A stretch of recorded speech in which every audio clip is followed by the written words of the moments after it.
We've all heard the line, a bad system will beat a good person every time. So why, when productivity breaks down, are we so tempted to find someone to blame instead of looking at the system's shortcomings?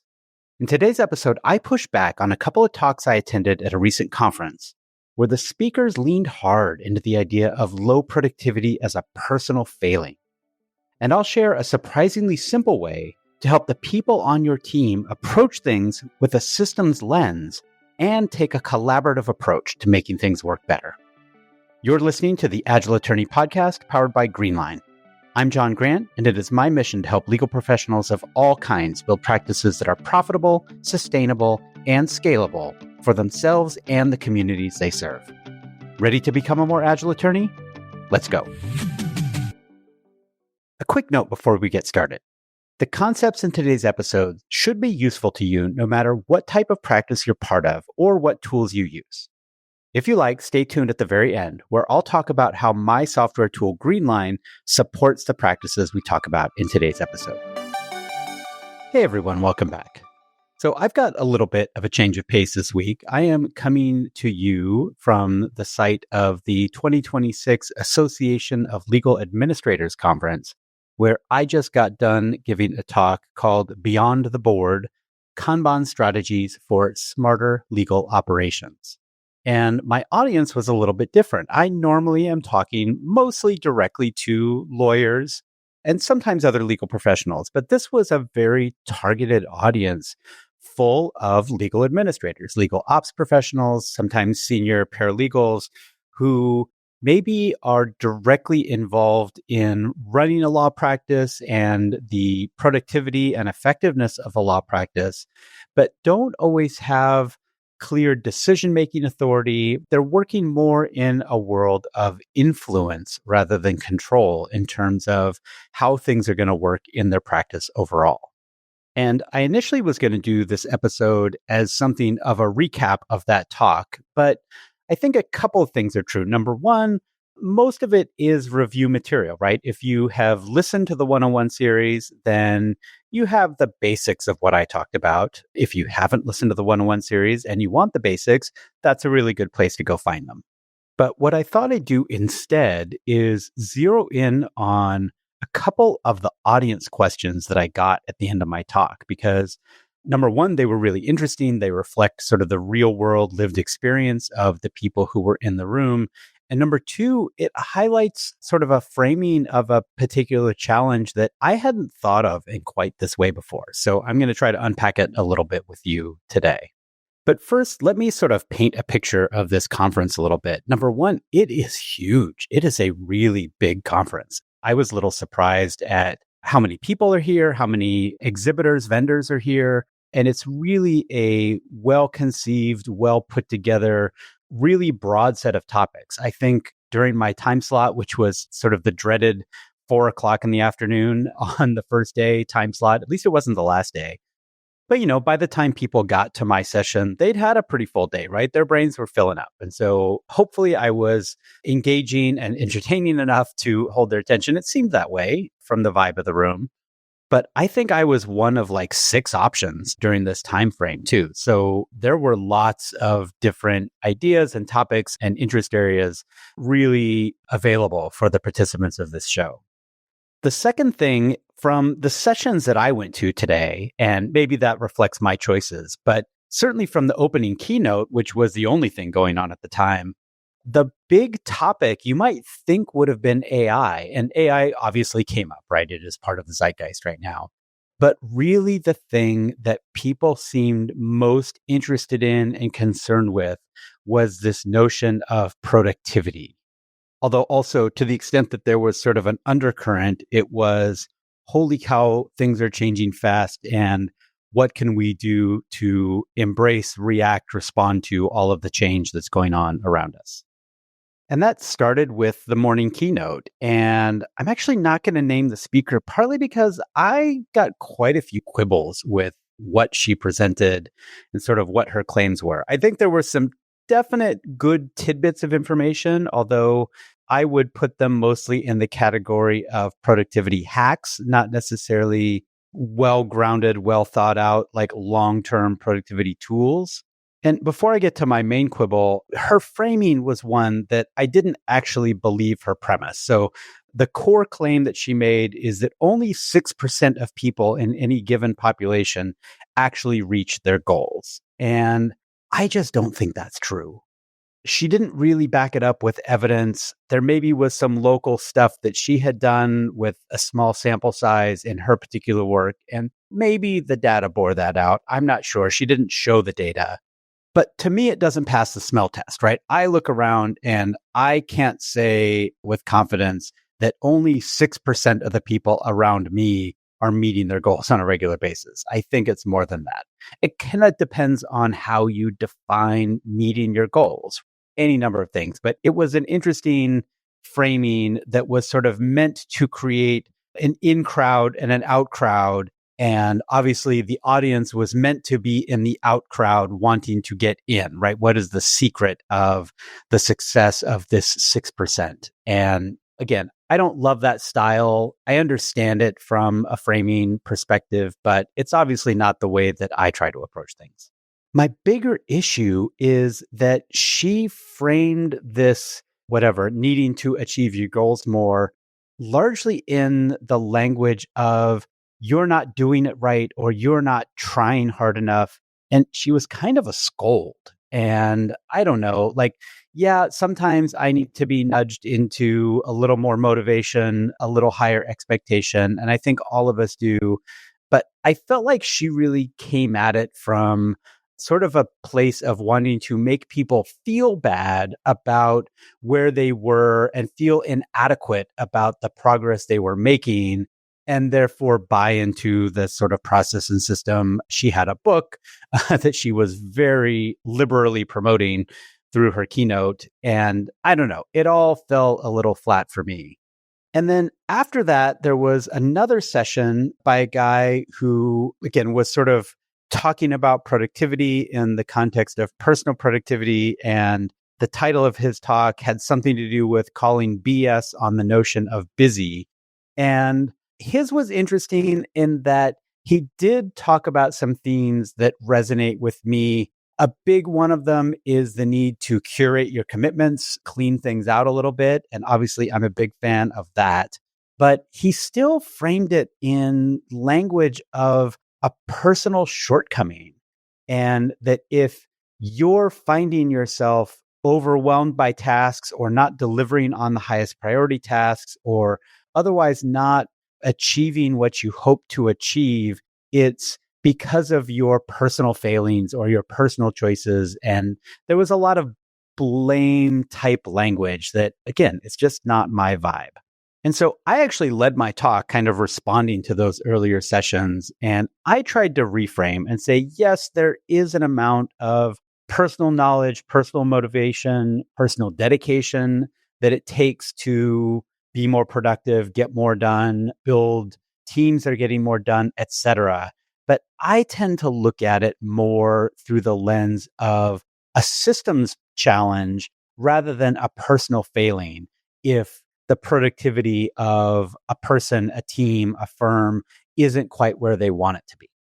I think of it more as a lot of law practices haven't done the deeper work and sort of the visioning work collectively around creating the environments and then building the structures, the processes, the procedures, the training, and the tool sets that allow for high productivity work as opposed to high effort work, which is, of course, what most law firms are rewarded for. And basically, that it has more to do sort of with the air we breathe and the water we swim in than it does the individual failings of any one person or set of people within the team. And I centered or sort of reframed the direction I wanted to take things with one of my favorite W. Edwards Deming quotes, which is a bad system beats a good person every time. Even with the best of intentions, it's really hard to achieve what you want to achieve or even what the organization needs you to achieve if the systems and the structures aren't there to support both the work that you're doing and the way that you need to be working in order to accomplish that work. And then, of course, it'll come as no surprise to you that I talked a lot about Kanban. And obviously, Kanban boards and Kanban cards and Kanban based systems, but also a lot of the principles and practices, things that I touch a lot on in the podcast. In fact, a lot of my slides had references to specific podcast episodes where people could go a little deeper because, with only an hour, I could only bounce over the top of some topics. But frankly, the best part for me, and in retrospect, I wish I'd left a little more time for questions because the audience questions I got were amazing and really coming from a little bit different angle than I often hear when I'm working directly with the lawyers. And there were two separate questions that kind of danced around this same topic. And again, no surprise, I talked about bottleneck theory and identifying bottlenecks and the importance of working to improve the flow of work at the bottleneck. And we had two different people that spoke up with a version of a question that I've actually addressed before, but from a different angle. So the topic that I've addressed before, and this is back in episode 36 of the podcast, is what to do when I'm the bottleneck. The question I got today was a little bit different. Again, this is coming from law firm administrators or other operations professionals, is what to do when I know where the bottleneck is. It's not me, but the person who is largely responsible for the bottleneck doesn't have good self-awareness around the fact that they're the bottleneck. And that is a way stickier wicket. Number one, because sometimes calling someone out as the bottleneck, it risks something of a blame framing. Like, why aren't you getting the work done? And especially for people in the positions of these legal administrators, that can be a little bit of a risky thing to do, right? They don't necessarily have the power of ownership, leadership, management, especially, I think at least one of the questions was the bottleneck was clearly the managing partner of the firm. So, right, there's definitely a power dynamic there that you have to be sensitive to when you're doing this work. The other thing, and I addressed this in episode 103 as part of my 101 series, I think at least one of the two questions, the identity of the person who is the bottleneck was wrapped around this idea of individual heroics, right? They saw all of the work that they were doing to keep things moving forward as a big part of the value and the worth that they were bringing to the law practice. And so they actually kind of liked that they were the bottleneck because it gave them ample opportunity to engage in those diving catches, heroic saves that I talked about back in that prior episode. And so here's how I answer that question. And actually, very specifically, one of the questions was basically, how do I tell this other person when they're the bottleneck in our overall practice? And my answer to that is you don't necessarily tell them, you show them. And what I mean by that, it's pretty consistent with the advice I gave all the way back in episode 36. If you start by making the work and the workflow visible, and you can see, number one, what the overall process is for this particular firm to get work from intake to closeout, through the stages of whatever they happen to be for their practice area. And I didn't actually learn the practice area for either of these questions. But the beautiful thing about a Kanban board is it makes the bottleneck really clear. When there are lots of cards stacking up in a particular section or column on the board, you can be pretty darn sure that that is the bottleneck phase of your practice. And so one way to think of it, and maybe a level one answer to the question, is when you make the work visible on a Kanban board and you make the bottleneck explicit, then when you go to the person who is the bottleneck and just show them a picture, you don't have to say, hey, that's you. They're likely to come to that realization on their own. In fact, it's better if they come to that realization on their own. And while that won't always lead to the self-awareness that, oh, I'm the problem and therefore I need to do something about it, I think it's more likely than not to get to that kind of a result. Now, the level two answer, and I actually like this one even better, is that when you show where work is getting stuck, you can sort of convene the team, right? All of the people who are responsible for parts of the work.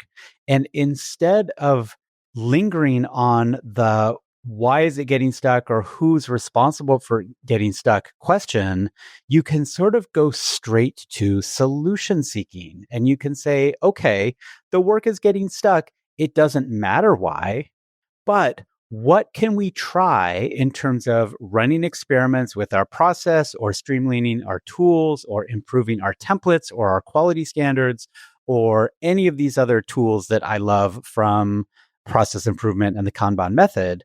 But what experiments can we try to improve the flow of work at the bottleneck? And in that way, you've completely skipped over anything that is likely to lead to sort of the bad emotional feelings around guilt and shame, which, yes, they can be useful motivators in a certain context, but I just don't think they're that effective in the grand scheme of things. Making people feel bad is not a good overall engagement strategy, and it's not a good overall productivity strategy. But when the team sees it and sees it as a challenge and an opportunity, and then engages in a productive discussion together about what solutions can we try, and of this universe of possible next steps, what are the one or two that we're going to take now in order to run that experiment to see if things get better, that is a really empowering discussion. And I think it's one that fosters team cohesion and unity and engagement, sense of participation. And then if it works, then you also have this great thing where people have a sense of pride and ownership in the outcome. And it begins to change the culture of the practice of the team, of the firm, so that we are now the kind of team that is able to identify problems and then come to solutions, as opposed to identifying problems and blaming someone or something for them. Hey everyone, a quick note on how my software tool Greenline supports some of the concepts I talked about in today's episode. And I'll start with one that I've talked about before, right? Greenline is a Kanban system, and it is really excellent at making both work and workflows visible in a unified place that all team members can look and see and understand what's going on high level with the flow of work, including how well work is flowing and where it is getting stuck, where those bottlenecks are. And a lot of Kanban systems could be good for that. There's a lot of features that are sort of legal specific and also a little deeper into the agile methodology that I think you'll find Greenline is a better option than some of the other tools that are out there. The other thing, and this is really important when you're running experiments about improving the flow of work at any part of your practice, but especially at the bottleneck, is the metrics we can give you in terms of cycle time and flow efficiency and dwell time in any particular column. Those are the tools that give you the baseline in terms of how your practice is performing today, that allows you to then gauge whether the process improvement or technology improvement experiments that you run tomorrow have actually made things better, right? You can look at the metrics, at the data, and you can see how your new efforts are performing. And then that lets you know whether you need to keep doing more of what you just tried, or maybe that wasn't effective and we need to try something else. So if you'd like to get a look at Greenline and how it can help you both establish those visual workflow management systems and also track the data associated with them, head on over to greenline.legal and look for that book a demo button. My partners and I would love to show you how it works. All right, that's it for today. Hopefully, if you weren't at the ALA conference, this gives you a little flavor of what it was like, both at the conference and in my session. If you were there and you've started listening to the podcast, thank you. And thank you for coming to my talk. Hopefully you found it useful. Obviously, if you are now listening to the podcast, you found it useful enough to come on over and give me a listen. And I hope you're finding whatever episodes you've listened to be useful in your practice. If you haven't already, I do recommend that 101 series, and especially apropos to today's topic, that episode 103 about avoiding the heroic saves and really getting to a more systematized way of delivering work predictably and consistently without having to make any diving catches. I think that one will really resonate. If you find today's episode interesting or useful, or really any of my episodes useful, I always appreciate it if you share it with a friend or colleague who you think would benefit from a more agile approach to their legal practice. And of course, it's also always helpful if you rate or review me on Apple Podcasts or Spotify or YouTube, because that helps other people find the show in a more organic way. If you have questions or topics you'd like to hear me discuss, you can reach out to me at john.grant@greenline.legal, and I'd be happy to either address them on the air or we can take it offline and dig a little deeper one-on-one. As always, this podcast gets production support from the fantastic team at Digital Freedom Productions, and our theme music is Hello by Lunara. Thanks for listening, and I will catch you again next week.